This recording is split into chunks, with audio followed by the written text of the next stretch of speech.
Yan mga bossing, sira na ba yung mga socket nung nyo sa sensor nyo? So tulad nitong socket ng servo mga boss, ayan durog na makikita nyo.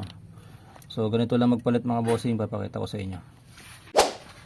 Ayan mga boss, pakita ko sa inyo paano magpalit ng socket ng servo natin. So ayan meron tayong bagong socket mga bossing ayan. So gagawin nyo mga boss, tingnan nyo lang kung saan nyo magkamuka.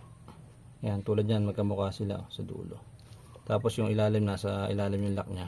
Ngayon, isa-isahin nyo lang alisin mga bossing tulad nito. Yan. So, sasaksak nyo lang dyan. Isa-isa lang mga boss. Yan. Tapos, sunod-sunod lang mga bossing para hindi kayo magkamali. Huwag nyo aalisin lahat agad para hindi kayo maligaw. Yan, ito lang yung pamamaraan natin para hindi tayo maligaw mga boss. So, simpleng pamamaraan lang to pero malaking bagay ito. Yan.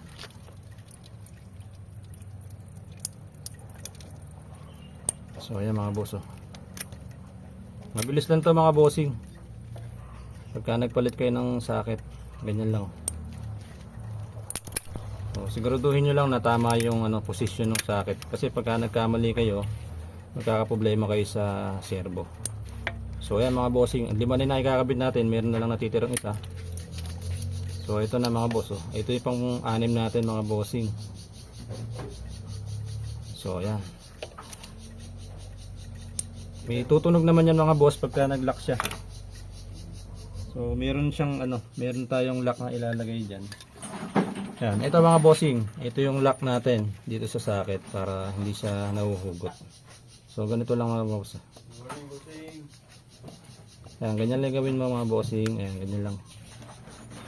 Ayan, so okay na. Okay na yung socket natin.